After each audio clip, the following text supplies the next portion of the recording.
Deixa eu só trazer um adendo, uma informação adicional sobre essas falas do presidente da República, porque em uma entrevista para a imprensa norte-americana, o presidente Lula tinha dito que Donald Trump não foi eleito para ser o imperador do mundo.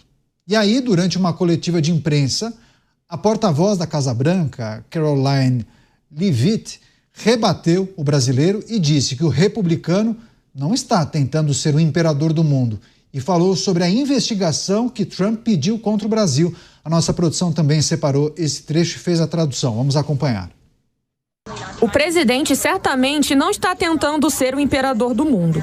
Ele é um presidente forte dos Estados Unidos da América e também é o líder do mundo livre. E vimos uma grande mudança em todo o globo por causa da liderança firme deste presidente.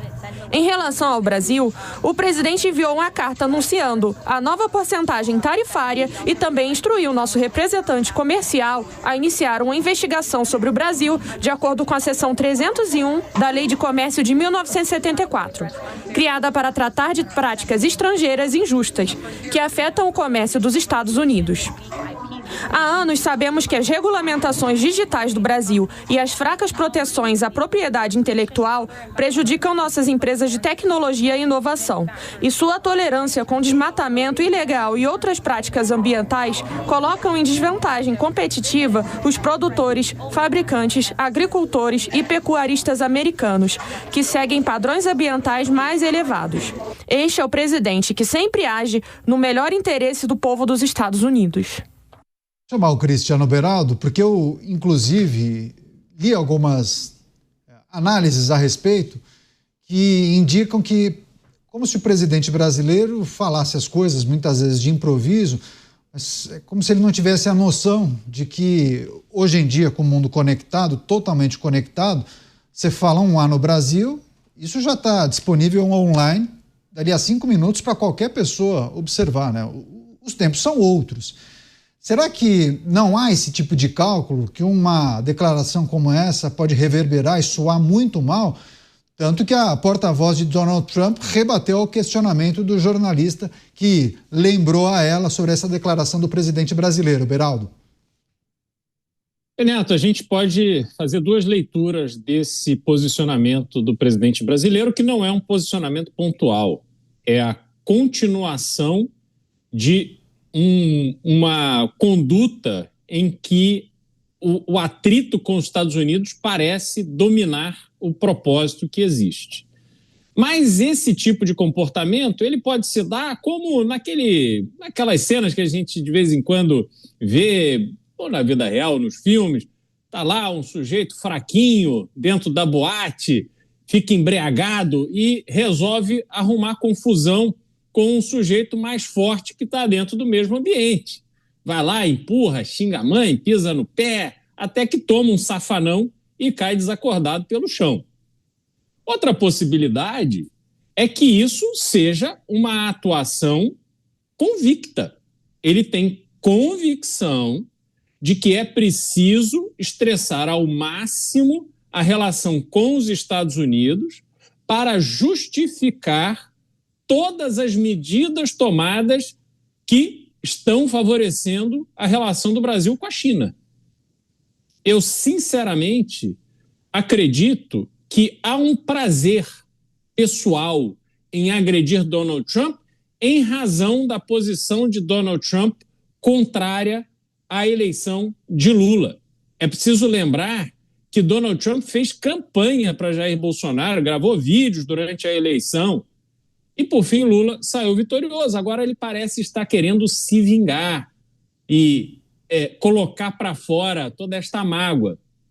Não parece mais o político que era considerado habilidoso, que conseguia articular uma série de coisas e trazer uma base muito ampla para o apoio do seu governo. Hoje ele parece que não quer saber disso. Ele faz as coisas com o fígado, ao invés de demonstrar capacidade de absorver as críticas e agir com um propósito específico. Em relação à China, Caniato, a gente vê o Brasil ficando refém cada vez mais da China, o que será péssimo para o país no longo prazo, mas a relação dos Estados Unidos que eu gostaria de adicionar: a relação dos Estados Unidos, a relação comercial, tanto com a China quanto com os outros países, com base nessa pressão de negociação a partir do anúncio de tarifas, isso está gerando resultados. Primeiro porque vem permitindo os Estados Unidos aumentar a sua arrecadação com as tarifas. Já mais de 100 bilhões de dólares arrecadados esse ano com tarifas, uma perspectiva de ter, em 7 anos, arrecadado com tarifas o equivalente ao PIB brasileiro. Então, há sim um acréscimo de arrecadação para os Estados Unidos. Podemos discutir aqui os efeitos inflacionários, os efeitos colaterais, tudo bem, mas há, neste momento, um aumento de arrecadação. E isso está permitindo que haja uma readequação da relação comercial dos Estados Unidos com os principais parceiros. O Brasil não é dos principais parceiros. É claro que existem produtos, são estratégicos, importantes e tal, mas o volume financeiro é bastante menor do que aquele trazido com a relação comercial com outros países. Então o Brasil ele vai forçando essa barra a partir dessas declarações absurdas do presidente da República, e quem pagará essa conta, de novo, e reforço aqui, quem pagará essa conta seremos nós, todos os brasileiros. Pois é, os nossos comentaristas repercutindo e analisando, claro, a fala do presidente da República, mas também a resposta da Casa Branca dizendo que não, Donald Trump não está sendo o imperador do mundo, é apenas o líder de um país livre. Você, Nelson Kobayashi, como avalia esse cenário, as falas do presidente da República e agora o posicionamento da Casa Branca? Olha, Caniato, claramente o presidente Lula é um presidente analógico numa era digital. E isso tem as suas consequências, porque antes o presidente poderia ir a um encontro da UNE e falar o que os estudantes gostariam de ouvir. Poderia ir ao encontro de sindicalistas, falar o que sindicalistas gostariam de ouvir. A mesma coisa com o MST, a mesma coisa com apoiadores e mais. Poderia ir a um país falar o que aqueles naturais gostariam de ouvir. Recentemente, não sei se vocês se recordam, o presidente esteve na Ásia, não lembro se no primeiro ou segundo ano do seu mandato, fazendo críticas inclusive ao continente europeu, não me lembro exatamente sobre o quê. Quando na sequência foi para a Europa, em Portugal, foi confrontado por um jornalista. Deu até um migué que não tinha entendido muito bem, não tinha ouvido muito bem a pergunta ali. Por quê? Porque ele não imaginava, imagino eu, que a sua fala desastrosa a respeito de algum assunto, não é difícil encontrar falas como essas, teria repercutido do outro lado do planeta, em outro continente. Então o presidente, quando ele fala com seus apoiadores, criticando Trump, ele acha que está num comício de portas fechadas. Mas hoje o que ele fala ecoa no mundo em tempo real, na mesma hora. E isso chegou nos Estados Unidos. E aí isso é muito perigoso, porque em diplomacia, em relações exteriores, os discursos precisam ser preparados por especialistas. Cada vírgula, cada palavra mal colocada pode gerar uma série de consequências inesperadas. Por isso que isso tudo tem que ser muito bem preparado.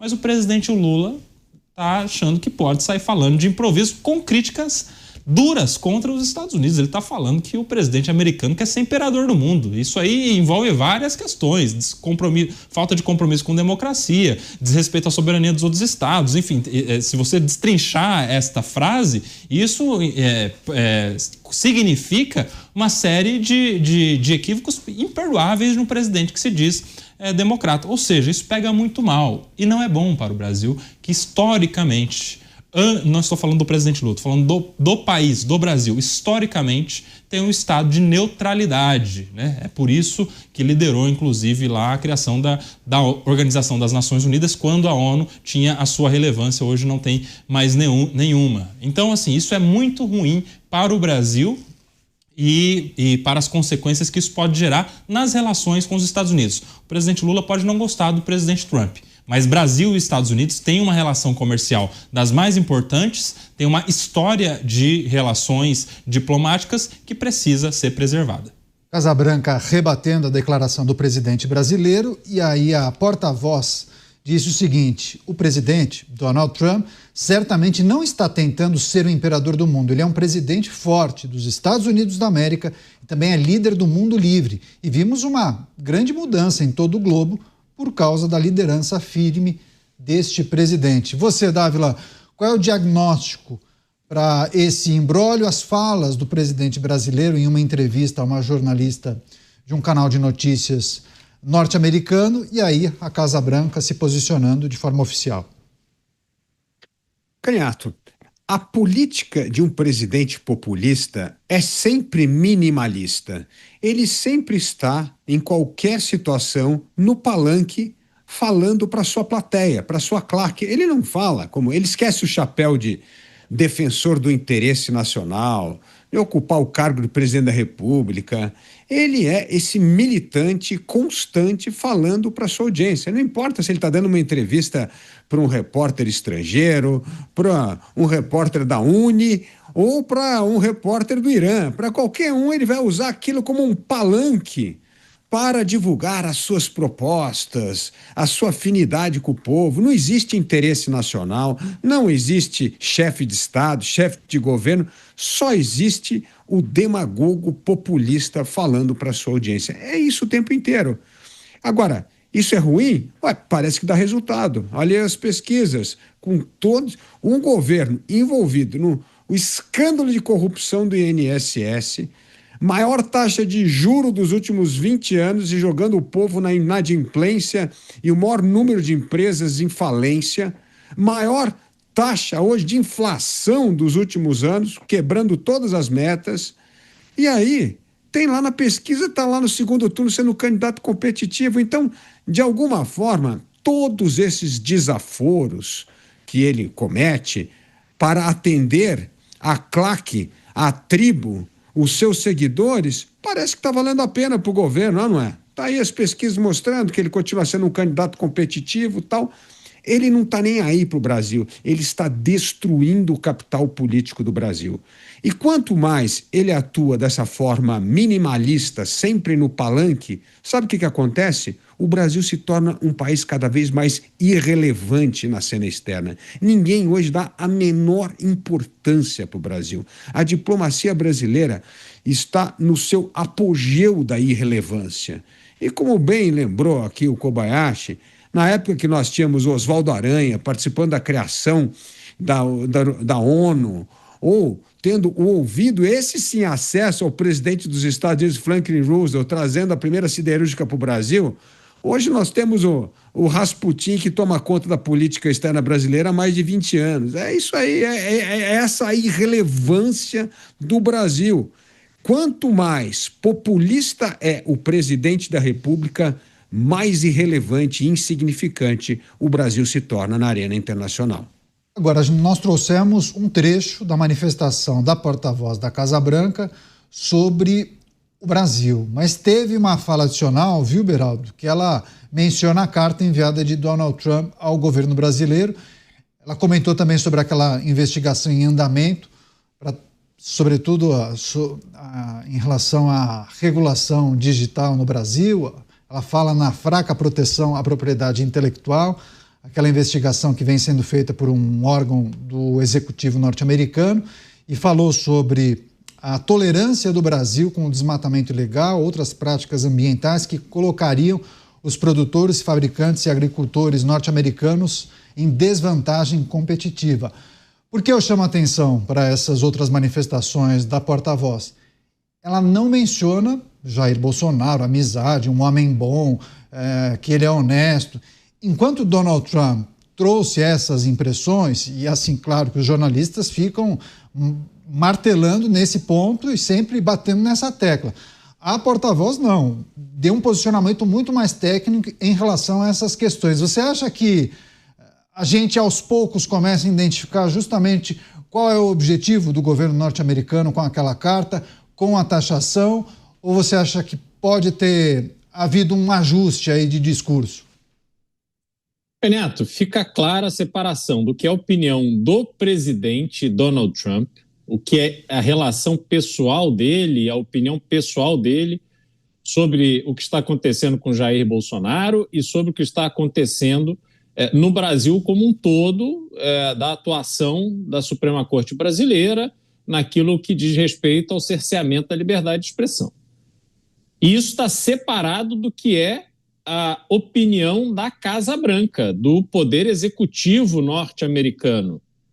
em relação a questões que envolvem o Brasil. Tudo que ela falou ali acontece.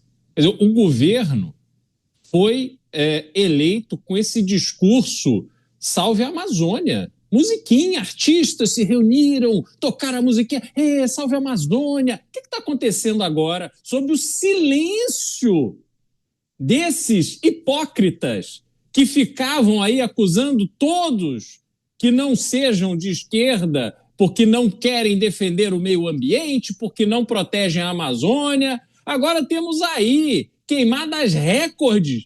Ninguém reclama aqui dentro, mas está todo mundo de olho.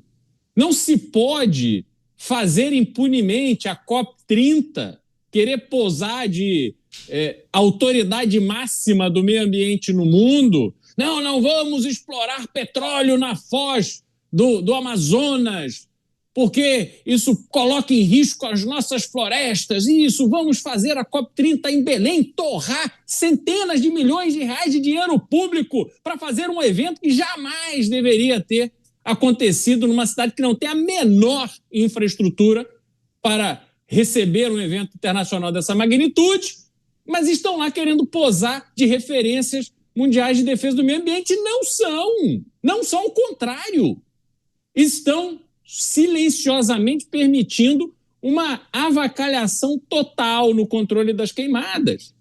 O Brasil não protege a propriedade intelectual. O volume de coisas falsificadas que se comercializa no Brasil, copiadas, de tudo, é enorme. Sabemos disso. Repito aqui, tenho falado sempre, mais da metade dos cigarros vendidos no Brasil é contrabandeado. O que é contrabandeado não paga imposto.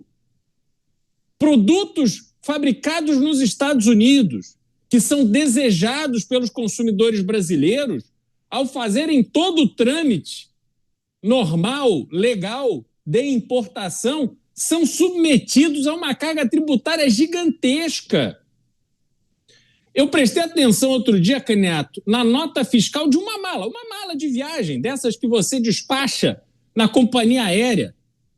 Mais de 55% do preço da mala é imposto. Se nós fizermos a conta ao contrário, a tributação que incide sobre uma mala importada na hora da venda, estou nem falando da hora da importação, estou falando da hora da venda, é mais de 100% do valor do bem. Isso é inaceitável, absurdo. Como é que alguém vai olhar para o Brasil e reconhecer o Brasil como um país onde existe livre comércio, onde a competição é protegida, é justa? É completamente injusta. Então a gente vive nesse país do faz de conta, em que se esconde o que se paga de juros, se esconde o que se paga de imposto. O brasileiro vai aceitando. Nós vamos trabalhando essa dinâmica de normalização de uma vida que existe simplesmente para bancar um Estado ineficiente, pagar um caminhão de imposto, pagar um caminhão de juros e vermos a vida passar. O brasileiro hoje assiste a vida passando.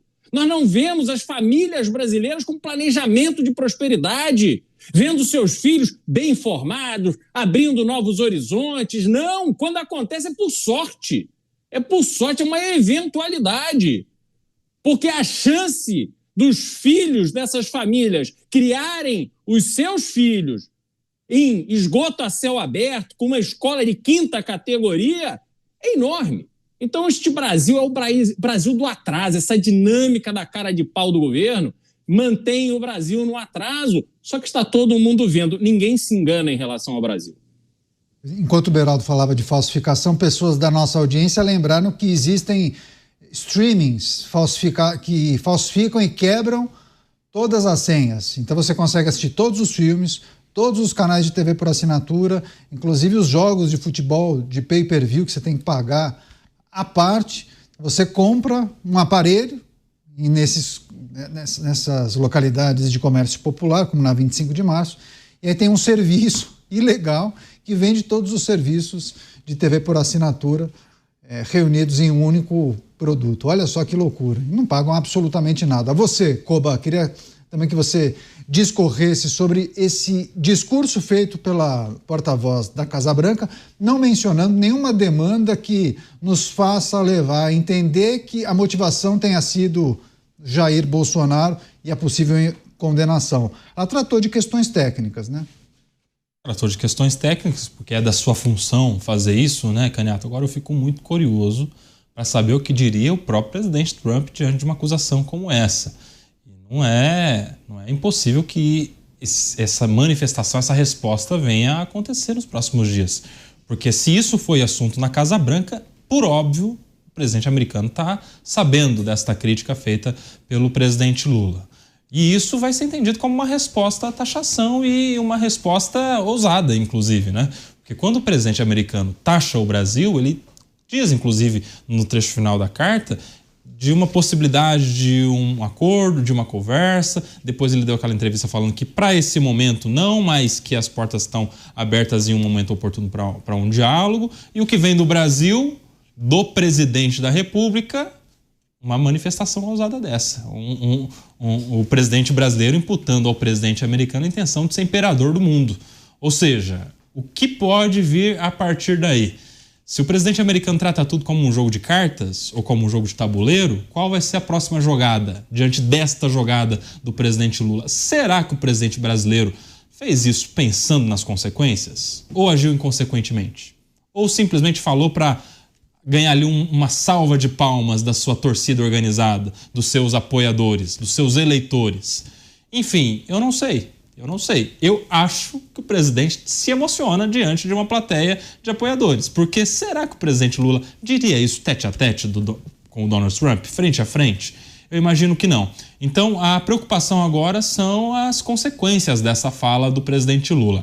A porta-voz da Casa Branca lhe coube simplesmente responder tecnicamente. Mas em relação ao presidente americano, aí a gente pode aguardar cenas dos próximos capítulos. Pois é, e é curioso, né? O Koba trouxe um aspecto muito interessante, porque quando não havia rede social, talvez o presidente, talvez a figura de Lula ficasse muito mais à vontade para fazer o seu discurso e atender aos anseios daquele grupo em especial. Só que ele concedeu uma entrevista para uma jornalista muito conhecida, Christiane Amanpour, salvo engano, de uma rede norte-americana, mas que transmite em todo o mundo. E aí é óbvio, né, que qualquer assessor ali diria: o senhor sabe que isso vai repercutir no mundo todo, então não dá para falar que, não, ninguém vai saber, falei para esse grupinho aqui. Não é o caso. Você, Dávila, também a sua análise sobre esse aspecto que envolve a reflexão do presidente brasileiro para suas próprias declarações, mas também se você acha que houve um ajuste aí no discurso da Casa Branca em relação às defesas feitas por Donald Trump. Deixa eu só receber as pessoas que nos acompanham pelas emissoras de rádio. A notícia em destaque: a manifestação da Casa Branca depois que o presidente brasileiro disse que Donald Trump não teria sido eleito para ser o imperador do mundo, e a Casa Branca rebateu dizendo que ele é líder de um país livre. Vai lá, Dávila. Canhato, para você ver a insignificância do Brasil e do presidente Lula, ele falar isso para uma repórter e quem responde é a porta-voz, não é nem o presidente da República. Manda a porta-voz responder lá para aquele presidente lá. É assim que é. Esse é o desprestígio do Brasil.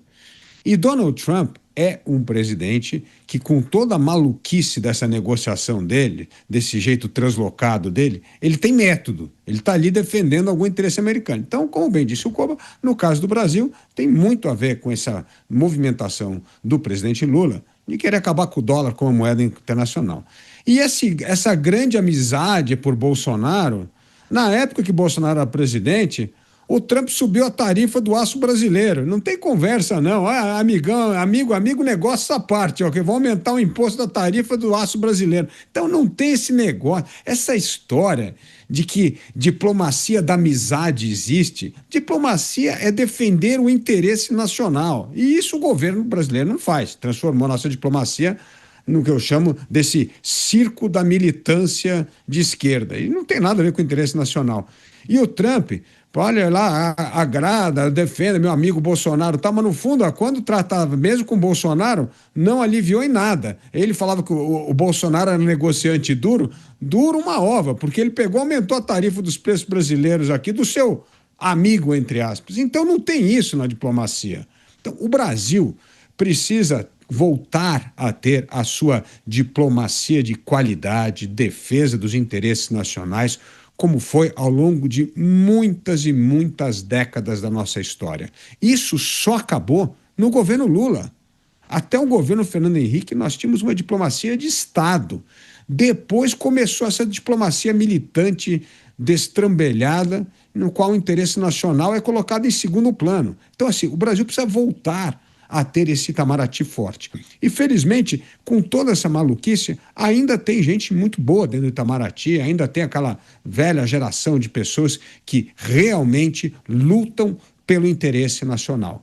Agora, o ponto é que nós não teremos uma diplomacia de Estado enquanto nós tivermos esse governo. Esse governo aproveita qualquer ocasião de festa junina, batizado de criança ou conversa com o presidente americano para fazer proselitismo político. Esse é o ponto. Então aí não tem nenhum respeito a nada, no sentido da regra, no sentido da liturgia do cargo, nada. É o populista 100% do tempo, 24 horas, e usando qualquer oportunidade para fazer demagogia e arrancar aplauso da sua claque.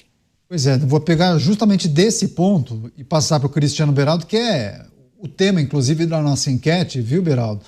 A gente observa a movimentação de algumas figuras do governo. O Dávila bem destacou as figuras que integram o Itamaraty, pessoas que há muitos anos trabalham na diplomacia brasileira, mas também um esforço do vice-presidente Geraldo Alckmin em tentar contornar essa situação. Foi enviada aquela carta, há um entendimento que existe a possibilidade de tentar reverter ou negociar a diminuição dessa tarifa. Queria que você trouxesse para a nossa audiência a sua reflexão sobre o posicionamento do presidente brasileiro. Dá para projetar ou estimar o quanto esses posicionamentos, a fala anterior, essa que nós destacamos aqui, quando ele menciona que Trump não foi eleito para ser imperador do mundo, o quanto isso atrasa a vida do país, o quanto isso prejudica a possibilidade de a gente conseguir avançar com essa negociação, inclusive porque pode soar para o outro lado, para Donald Trump, uma provocação. E aí ele talvez, de birra, diga, não, vou seguir com a taxação de 50%. Não tem essa aqui, não. Pois é, Caneta, eu vou trazer um exemplo concreto de hoje, que poderia representar uma imensa oportunidade para o Brasil, mas diante dessa postura absurda do presidente brasileiro, dificilmente o Brasil conseguirá se beneficiar da maneira que poderia.